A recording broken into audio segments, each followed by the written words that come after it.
Donald Trump says he is the law and order candidate.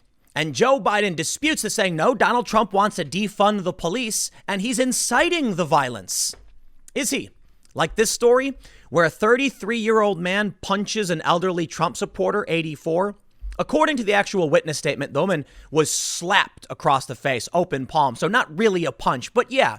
A 33-year-old anti-Trump guy walked up to a bunch of peaceful Trump supporters and struck an 84-year-old woman. What did she do to incite that? When, at any point ever, is an 84-year-old going to incite a 33-year-old to strike them across the face? Now, I guess if the 84-year-old was a violent, evil criminal and was armed or something, but when you have an 84-year-old woman holding a little Trump sign, I'm sorry, that literally makes no sense. So I'll tell you what.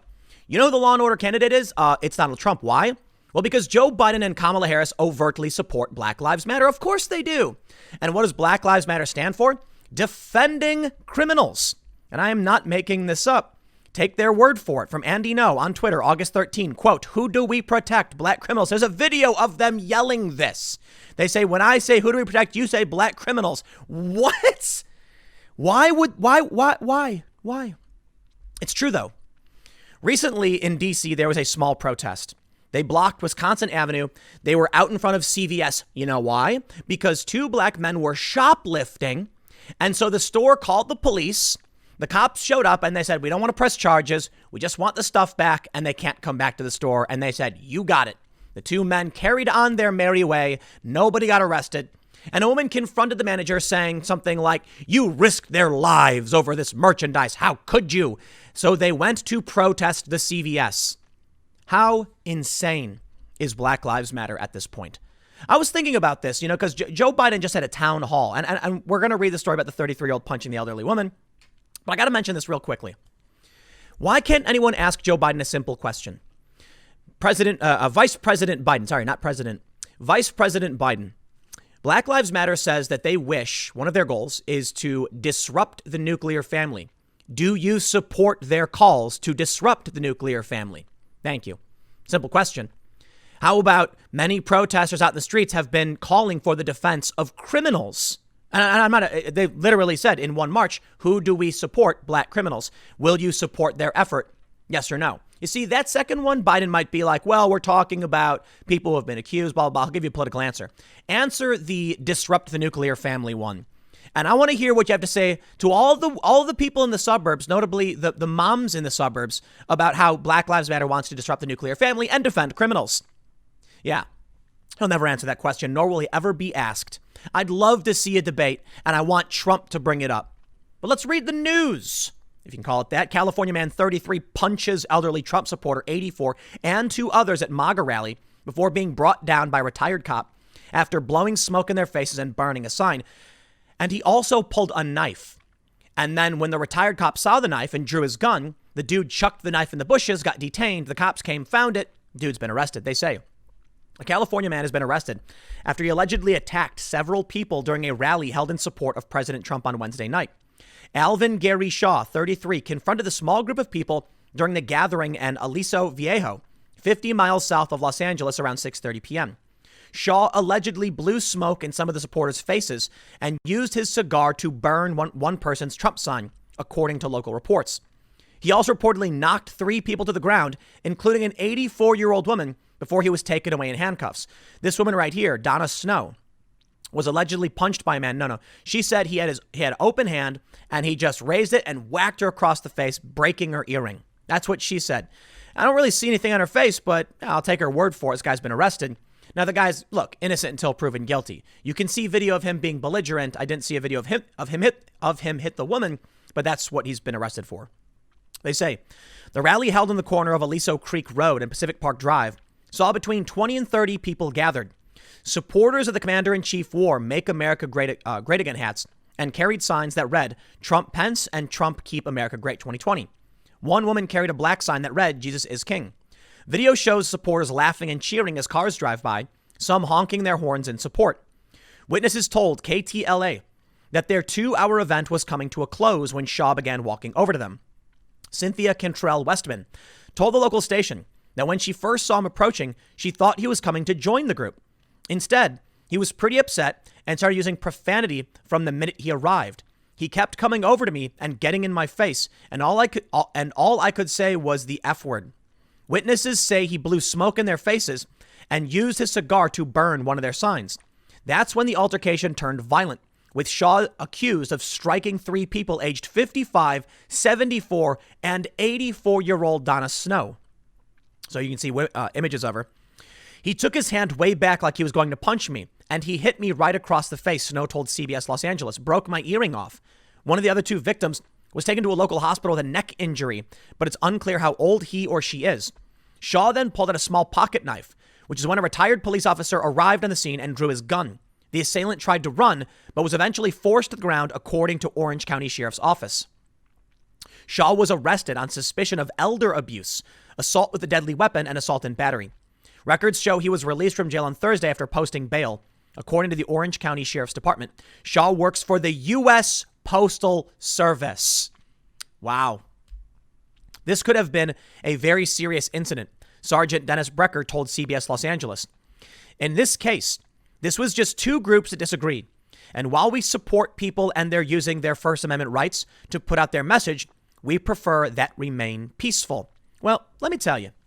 What was the event? Was it a bunch of evil, snarling white supremacists lurking around the corner, targeting people and beating them?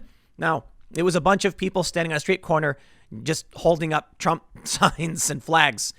So you know what you do when you see it?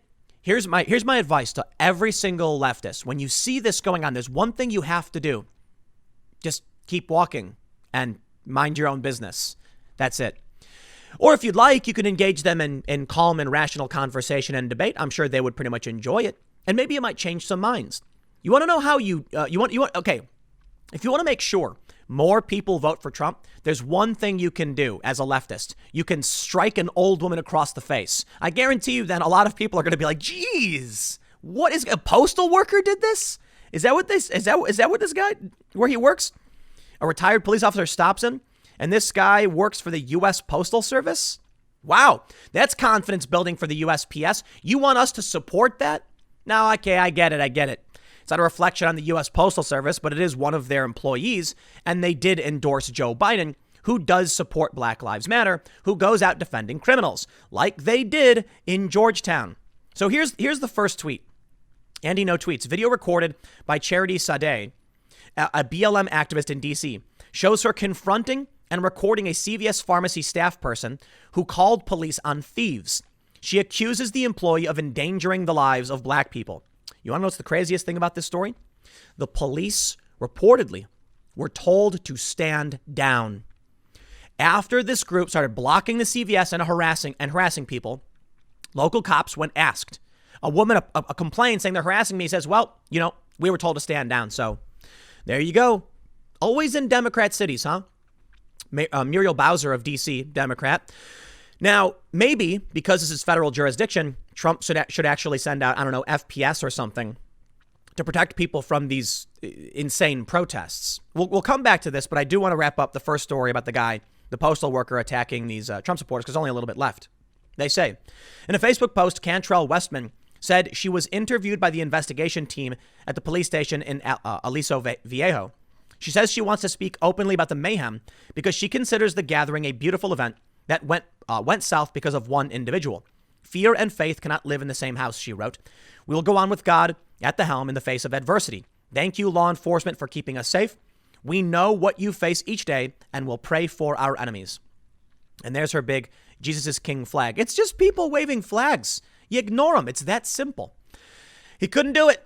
He couldn't help himself. He was thinking to himself, I'm so angry. I just want more people to vote for Trump. I know I'll hit an old woman. Apparently he hit 3 old people, but I guess 55 isn't that old. 74 is. So here's the story from the Georgetowner. I didn't know what the Georgetowner was. It's not NewsGuard verified, but I looked it up. It is a legitimate local biweekly magazine in the area, and they reported on this. It's been around since 1954, so I'll take their word for it. They say, for over 5 hours on Wednesday, September 16th, starting at about 3 p.m., the CVS at 2226 Wisconsin Avenue Northwest was closed while some 20 young people blocked the street in front of the store. Dozens of customers coming to get prescriptions and medications were turned away. Police closed Wisconsin Avenue to all cars from Calvert Street South to Whitehaven Parkway. Traffic was jammed for hours on 37th Street, the only street parallel to Wisconsin Avenue that offered a way in and out of Georgetown. Most of the demonstrators lounged in chairs in the middle of the street, ordered Domino's pizza, skateboarded, and popped wheelies on bicycles. A few walked around with signs and bullhorns, protesting what they referred to as the racially profiled detention for shoplifting of 2 black customers at the CVS store the day before. The F-bomb word was dropped profusely. When the Georgetowner interviewed demonstrators at 7:30 p.m., there were no plans to march or to move away from the area. Now, first and foremost, by all means, engage in non-violent civil disobedience, which is exactly what they've done. So I applaud them for that. We are a country of protesters. We have a First Amendment right to peaceably assemble, and thus people can block roads. Now, when you block the road, you are committing a crime, and you do get arrested for this. So there's a difference between obstructing traffic and peaceably assembling. We have compromises. We do. What this means is, if you want to engage peacefully in the middle of the street, you'll get your point across. But typically, you do get arrested after a certain amount of time. This is how it goes, especially in D.C. Unfortunately for the people of this neighborhood, the Georgetown neighborhood in D.C., the police were ordered to stand down. And thus, the peaceful protesters were allowed to just obstructing traffic and doing whatever they want. I'm happy they did. And you know what? I got to say, in this instance, I'm kind of happy the police stood down. You know why? I am glad this story is coming out. That Black Lives Matter activists defended 2 men who were quite literally caught shoplifting and let go without charge. That's what you're protesting. CVS said, we just want the stuff back. Well, it's their stuff. They can have it, right? You were literally protesting shoplifters who got caught in the act and were not charged with what the police didn't charge them. That the CVS said, just please give us our stuff back. You're protesting that. So what? People should be allowed to steal whatever they want? Black Lives Matter is literally defending criminals caught in the act. Okay, maybe they're accused. They weren't proven guilty. I don't know. And that's what you can expect from a Biden administration. D.C. is allowing this. Okay, maybe they shouldn't have allowed the protest. The point is, when you do a peaceful protest, or a real peaceful, I'm not talking about riots, an actual peaceful protest, you generate press attention. Hey, like me talking about you. People who take interest and want to talk about it will. And thus I am. And this is why I don't like what they do. They're defending overt criminals. We just had the story in California. Dude struck an old lady in the face, apparently 2 old ladies, and then pulled a knife. He's a postal worker? That's insane. But you know what? You want to come out and make sure everyone knows what you stand for? I thank you for doing it. Free speech. Sunlight is the best disinfectant. Because now I know. They do support criminals. Good. So when I'm talking to people about who's the real law and order candidate, I can say this. Donald Trump scared the rioters away from D.C. They said, we're not going to do it because Trump is stifling free speech. Well, apparently not, because they're still protesting in D.C. So why would you then run away and not have your White House siege? Because the violence you were planning would result in violent arrest, perhaps. Donald Trump deputized OSP in Oregon. Feds came in and arrested a bunch of these people, and then boom, riots gone. What Trump did worked. Now, should Trump come in to D.C. because it is federal jurisdiction? Yeah, for a small protest like this, maybe not. But if they want to highlight that they support crime, okay, well then Joe Biden supporting Black Lives Matter and never addressing any of the actual issues they talk about and their mission statement and their desires is not the law and order candidate. And if he got elected, he wouldn't do anything that Trump did. He would let this happen. I've talked to many of these progressives and people who want to vote for Biden. I'm shocked by what they're saying. But don't you think we need equity and need to maybe let some of these people go? And what? No, we need to arrest criminals. Yeah, but doesn't the system disproportionately affect? Dude, we can have a conversation about looking at the stats and figuring out how to make sure our justice system is fair, but you still have to arrest criminals. We're not going to be like, well, that murderer happens to be Latino, so that's okay. What? No. Do you really want to create a world where you give harsher sentences to people based on race? That's insane. And no, just releasing people doesn't make sense either. But CVS let these people go. Now what? You know why I think CVS was wrong to do that? Because I'll tell you what, these guys are going to go shoplift somewhere else. They're going to go shoplift somewhere else, and they're going to cause more harm to the community because CVS didn't want to have them charged. Okay, fine. Maybe it was easier for them to just say, we want our stuff back. It's just easier. I don't deal with the paperwork. I can understand that. But now protesters are coming for you anyway and demanding you be fired and blocking the road and causing problems. Maybe you just should have had the dudes arrested for shoplifting. Here's a quote. When I went to enter the store about 4 p.m., a protester with a megaphone harassed me. A resident who did not want to be identified told the Georgetowner. I was taunted. You can't come in. You can't come in. Ha ha ha, they said. A woman with a megaphone, an African-American, mocked me for having white privilege. When I told the police standing near their cars up the block that I'd been harassed, they said there was nothing they could do. They said they had been ordered to stand down, to not take any action if demonstrators were exercising their First Amendment rights to free speech. Your First Amendment right to free speech does not give you the right to block streets. So typically you get arrested. Now you can march through streets, yes. And many people often won't get arrested if it's a march through a street because you're moving and the obstruction is limited. But sitting down in the street typically results in arrest and a slap on the wrist, and they release you. It's just to get you out of the street.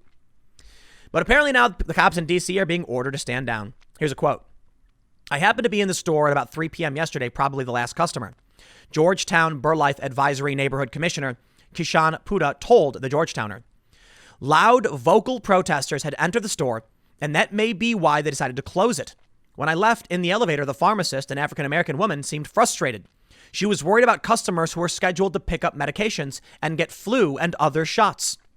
Police officers who were interviewed also expressed frustration. We don't want to be here just sitting in our cars blocking people here from going to their homes and stores, said one. The DC police force is the best in the country for peacefully handling protest marches and demonstrations, said another, a 25-year veteran of the force who grew up as a neighbor of Mayor Muriel Bowser. That is true. DC has so many protests. They handle them very, very well. But here you go, man. Welcome to mob rule. The mobs can form, they can do whatever they want, and the cops will do nothing. Scott Adams tweeted, if your city responds to mass rioting and looting by defunding or taking funds away from their police, get out now. And he's right. And I added to that, additional tip. If your police arrest you for defending your home, you should have listened to tip number 1. At that point, maybe it's too late because you've already been arrested. But that's where we're headed. Who are the cops more likely to arrest in this circumstance when the protesters show up to the CVS? Probably the store manager. Now, you may be saying, come on, Tim, that's ridiculous. What does the store manager have done to warrant this? Maybe right now it seems absurd, but it can happen here. The police have to keep the peace, and they won't intervene when there's a crowd of people because, well, they don't want to make the mob get worse. We're under mob rule right now. So what'll happen? Well, nobody at the CVS got arrested, but the store was forced to shut down, to close for the day. And maybe they'll reopen or whatever. Apparently, the protesters all started leaving at some point later in the night. They say both told the Georgetown, these are both police, that the police's proven ability to allow protests without widespread community disruption had been taken away by the council, which banned any interventions in protests. The officers said that even though they are called names and have bricks thrown at them, they are not allowed to wear helmets. I've had it with these protesters, said Vincent Natali, a software sales rep who lives near Trader Joe's on Wisconsin Avenue. We get the message, but the police should be able to move protesters to where they won't block traffic or business. I'm going to complain to my ANC commissioners and the city council. Good luck. I hope each and every one of you votes for Donald Trump. Do you want to support Joe Biden? You're not going to have any support. The only person trying to stop this stuff is Trump. Don't ask me why. The Democrats seem to have lost their minds. Another quote.